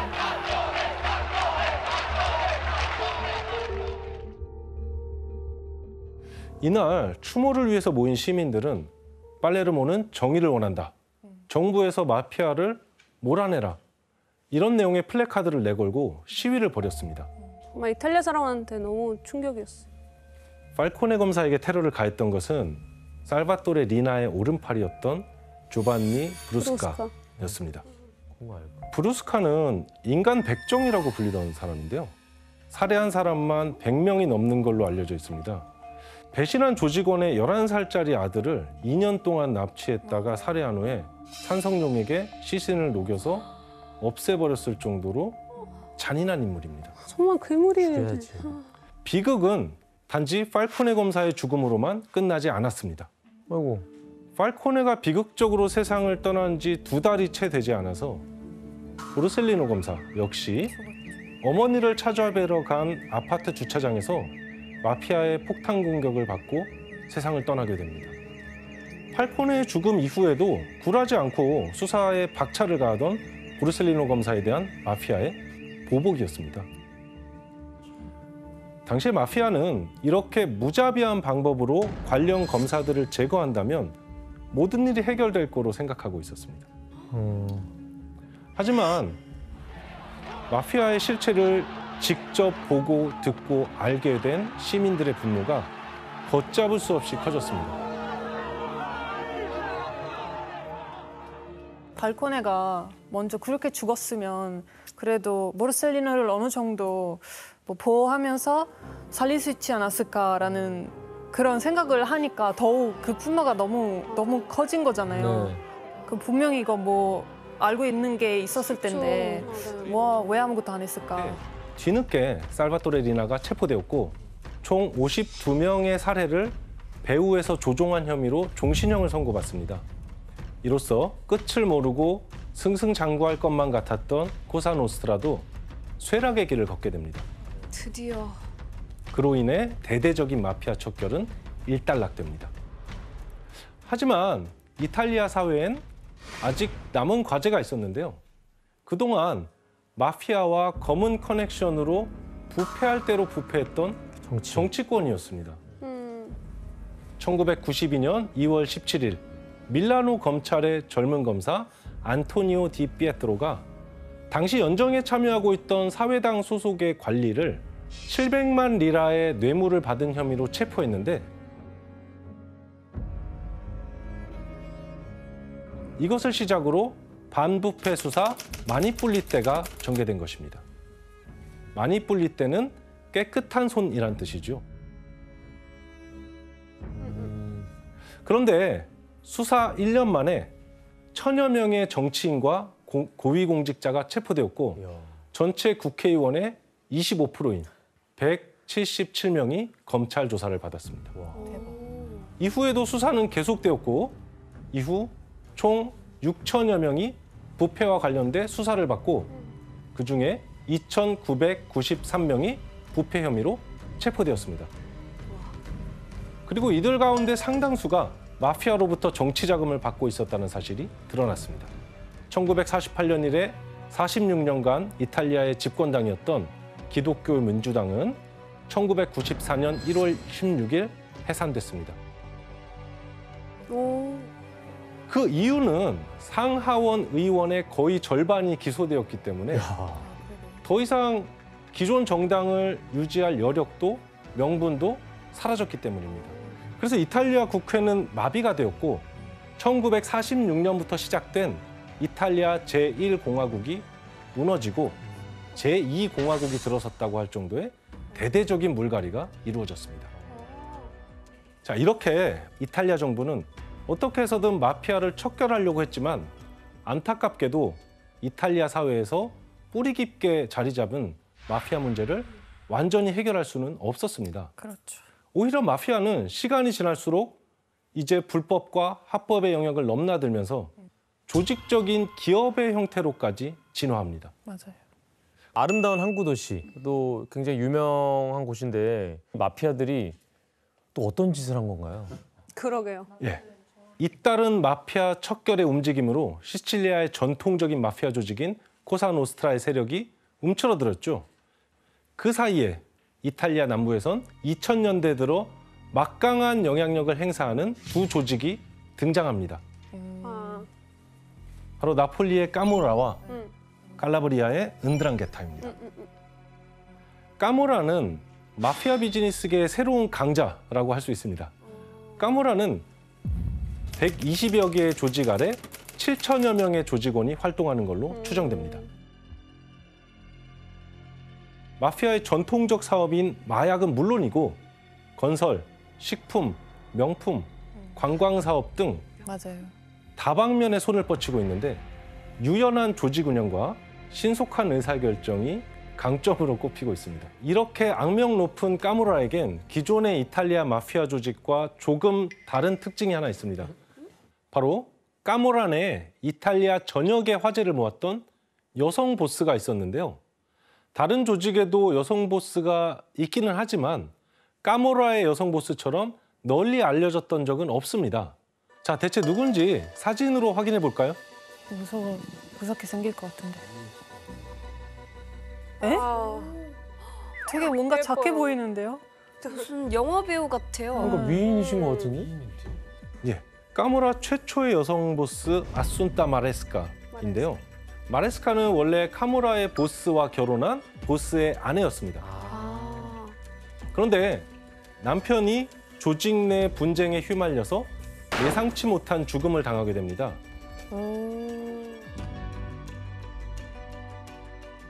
그래서 마레스카가 남편을 죽인 인물을 총으로 살해합니다.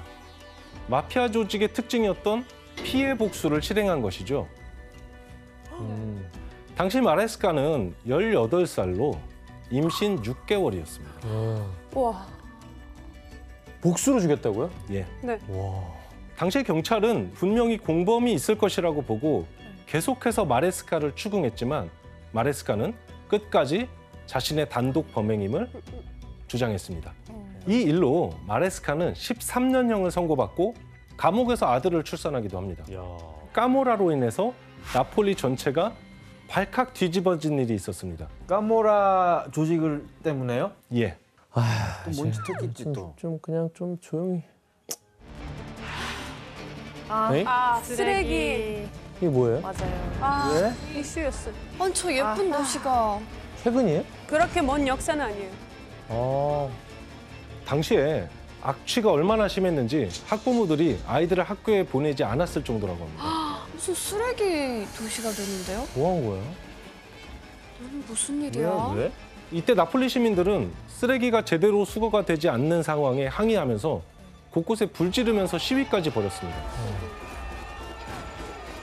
그래서 나폴리에는 소방차가 쉴 새 없이 출몰해야 하는 상황이었습니다.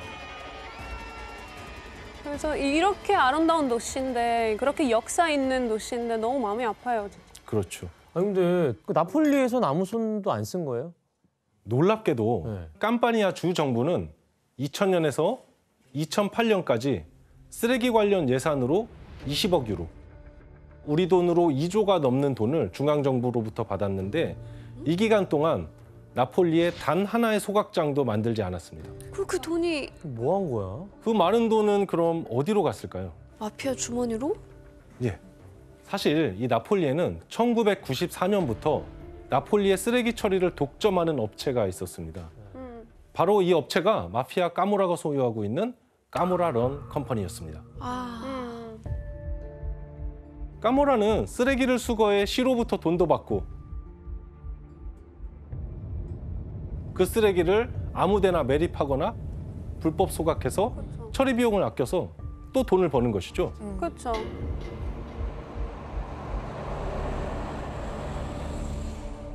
진짜 못된 짓을 다 하는구나.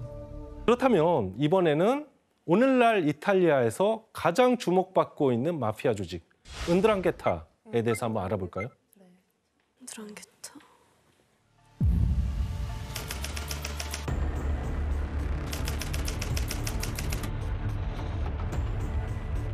이탈리아 내 마피아 조직 가운데 오늘날 가장 부유한 조직으로 알려져 있는데 현재 은드랑게타가 올리는 수익이 이탈리아 GDP의 3%에 달한다고 추정될 정도로 어마어마한 돈을 벌어들이고 있습니다.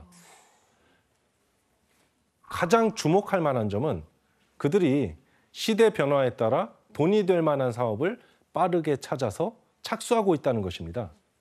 최근에 은드랑게타가 벌였던 사업만 봐도 알 수가 있는데요. 코로나 사태로 이탈리아를 비롯한 전 세계가 어려움에 빠졌지만 은드랑게타는 그 틈에서도 돈 벌 방법을 찾아냅니다. 과연 무엇이었을까요? PCR 검사하고 그런 거 아니에요? 마스크 사업. 자가 키트 팔고. 자가 키트 팔고. 예. 아니 맞습니다. 맞습니다. 맞다고요? 아니 우리 지금 묻자고 한 얘기예요. 그러니까 유로폴의 보고서에 따르면 코로나 팬데믹 상황에서 위조 마스크나 의료 장갑, 의약품을 거래하는데 마피아가 개입되어 있고 게다가 이탈리아 북부 한 도시의 보건국장이 은드랑게타의 연락책이라는 사실이 밝혀진 경우도 있습니다. 네?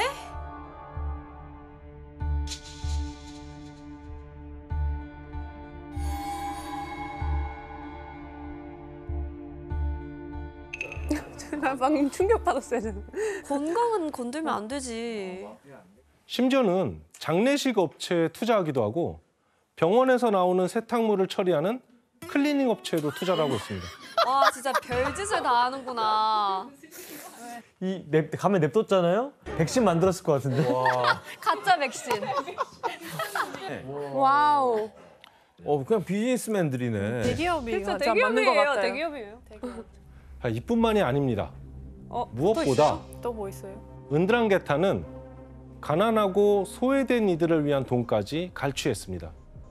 유럽 최대 난민센터 가운데 한 곳으로 알려진 이탈리아 칼라브리아주의 한 난민센터가 사실은 은드랑게타의 현금 지급기 역할을 한 것으로 드러나면서 충격을 안겨주었는데요. 은드랑게타는 2006년부터 10년간 난민센터의 운영에 관여하면서 난민들에게 제공하는 음식 공급의 하청을 따내는 방식으로 난민센터에 지원된 공적 자금의 3분의 1에 해당하는 3,600만 유로를 빼돌렸습니다. 진짜 악질이다.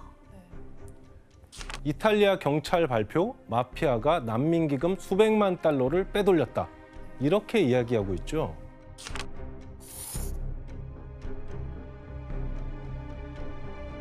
그렇게 빼돌린 자금은 부동산과 고가의 차 혹은 선박을 구입하는 데 썼다고 알려져 있습니다.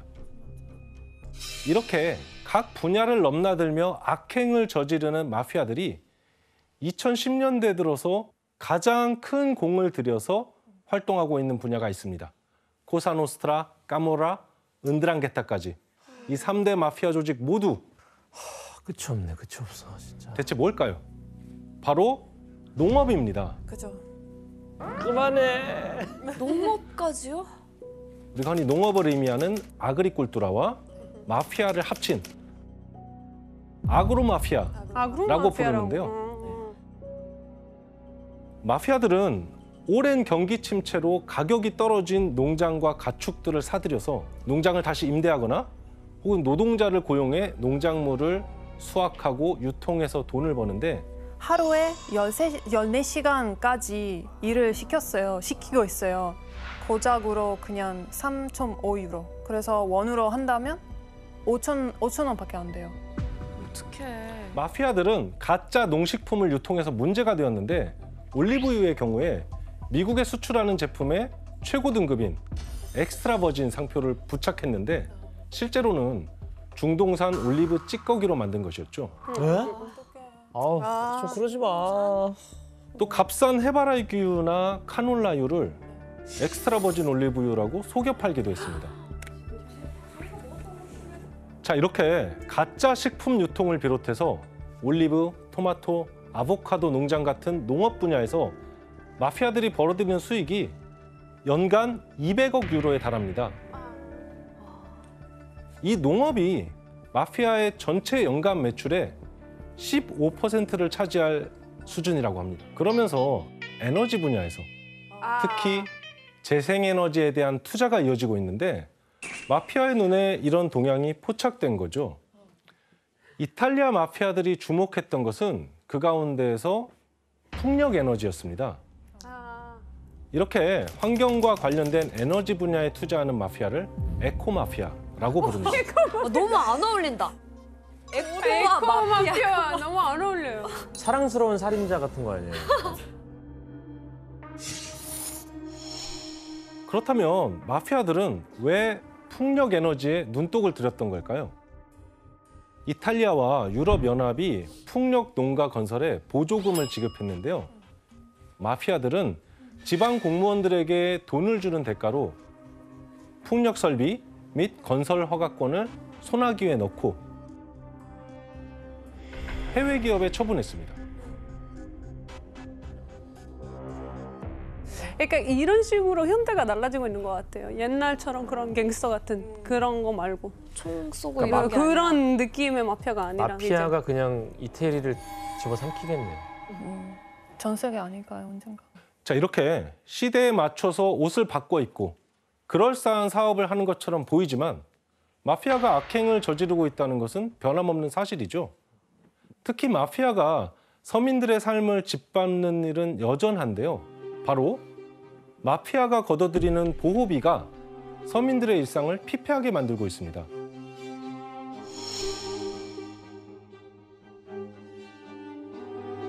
이탈리아어로 삐쪼라고 하는데 자영업자부터 기업까지 예외 없이 내야 하는 것입니다. Pagavamo 250 euro al mese, poche cifre. È l'imposizione che è una cosa che ti distrugge.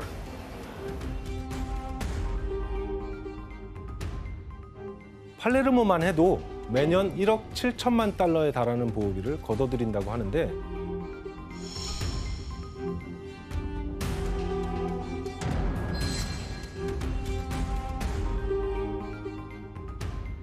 만약 보호비 요구를 거부할 경우에는 사업장은 아수라장이 될 거고 방화 그리고 살해 위협에 노출되기가 일쑤겠죠.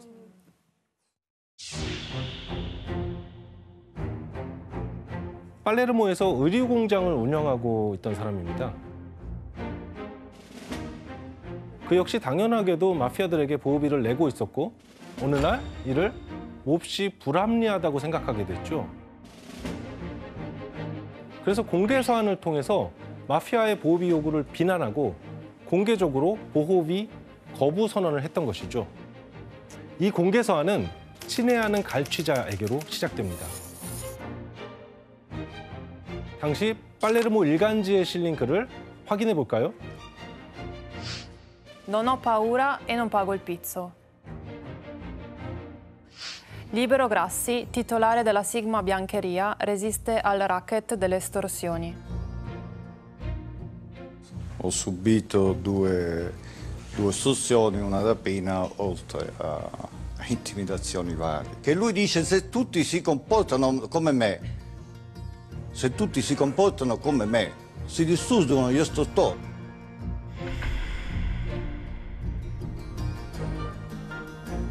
저항 의지가 보이네요.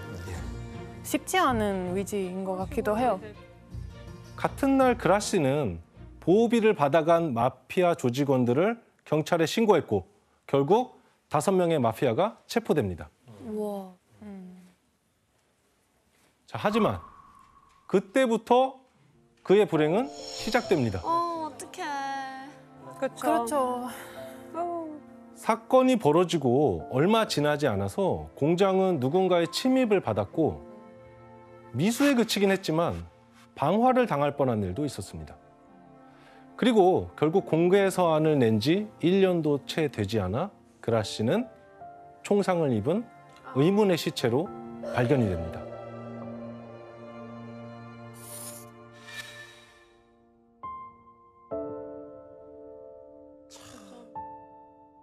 이렇게 마피아에 의해서 목숨을 잃는 무고한 시민들의 희생이 또 계속되고 있습니다. 통계에 따르면 2022년 7월까지 이탈리아에서 마피아의 손에 희생된 사람은 총 1,008명입니다. 그런데 이 통계는 마피아 조직들 간의 이권 다툼에서 사망한 사람들은 통계에서 제외돼 있습니다. 자, 이렇게 민간인들의 희생이 그치질 않자 이탈리아 정부는 민간인들의 희생을 기리기 위해서 3월 21일을 마피아 희생자의 날로 지정합니다.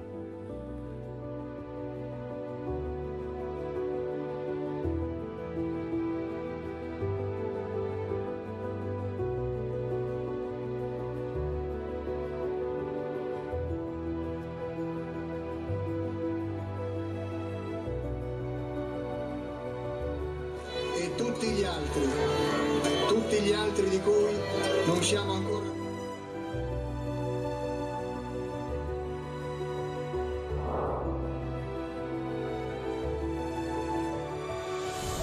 적극적으로 마피아의 부당함에 맞서 싸우면서 악습을 타파하기 위해서 노력하고 있습니다.